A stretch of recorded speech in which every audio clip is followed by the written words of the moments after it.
I want to make this video like the definitive way to look at this right now, or at least the definitive way, the best job that I can do with this. So we're going to end on this one. All right, man. All right. You done did it now.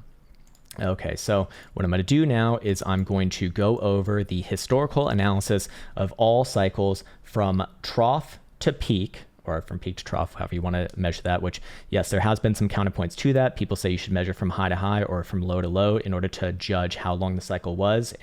But that doesn't make sense to me, because you start your cycles with your lows and you end them with your highs. You start them in the green zone, you end in the red zone, and they need to be standardized in some tangible way. That's the way that I'm choosing to do it here, because I think that's the most logical and intuitive way to do it.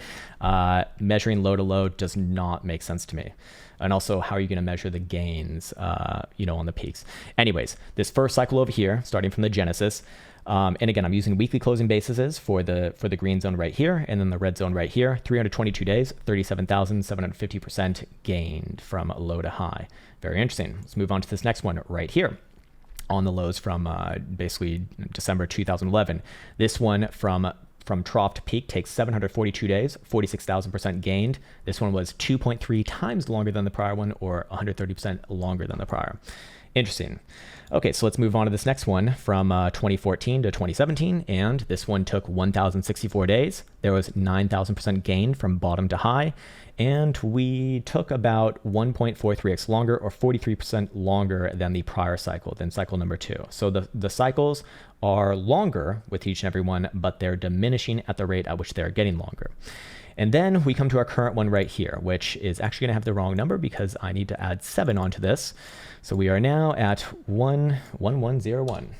My mental math is doing properly. Maybe not that, but there we go. And someone brought up a really good counterpoint last time, and I need to adjust this. It'd really be more like 10% longer if we are going with the current relationship, to maybe even 40%, which I think is an outlier, obviously. If they are diminishing, that's probably not likely. But 10% longer would put us like somewhere around April, May, I believe, something like that. Anyways, my point with this is that if you are thinking in the context of does Bitcoin have its major high in? Well, historically speaking, probably not. Because these cycles, one, if they are getting longer at this rate, we would expect at minimum a 10% longer cycle on this current one would put us somewhere around like April, May of this coming year. And at maximum, if I'm just, giving like the hoping right here, 40%, which would put us at about Q4 of 2022. Thus far, this cycle has been very similar in length to the prior one. So obviously that would be a good way to kind of negate that. And on top of that, the percentage gains, 1,900% from bottom to top, is certainly a bit of an outlier here. Now, Mr. Alex Switch brought up a great point that the differential between 46,000 down to 9,000 and then 1,900 versus 9,000 is actually the same.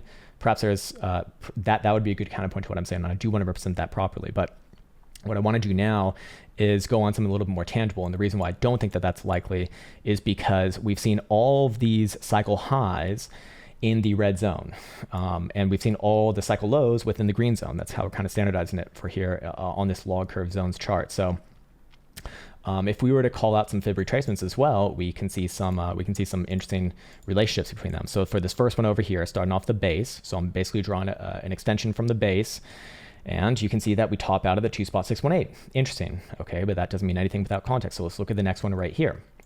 Same thing, base, and where do we top out at? Between the 2.272 and the 2.414. Interesting. So move on to the next one over here. This one, where does it top out at? In the 2017-2018 cycle, between the 2.414 and the 2.618. They're all kind of, rhyming with each other now.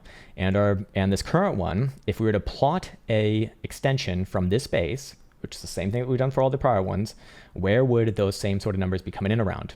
Well, as you can see right here, the 2.272 will start to hit around where I've kind of drawn a regression here on the continuation of this log curve zones chart, which would be around like low 200,000 or upper 100,000. And obviously, like the smallest amount of change in this makes like a humongous difference.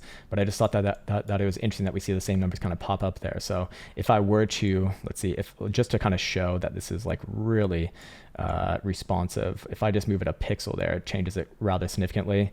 That brings it down about 10,000 10,000, 20,000. So understand, like, I would make a range between like 180 to like 225,000 essentially. And, you know, that would suggest maybe in like half a year to almost a year from now. Definitely possible, I suppose. So that's also why I do think that whilst Bitcoin can spend some more time consolidating here, I still do kind of look at this one as, well, a macro bull market with a micro sort of bear going on right now. And again, you know, can we get some wicks down into this region right here and pop back up? Yeah, absolutely. Bitcoin can even wick down below $40,000 territory. It's all about closures here. Closing below about 41, 42,000 bucks, big problems. Closing, getting wicks down below there, not big problems for this analysis, but that would invalidate it. And I want to end on that note. I want to thank you for maybe staying around this long, probably not, but fair enough.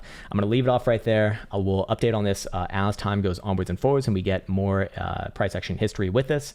And with that said, take care. I wish you well and see you hopefully soon.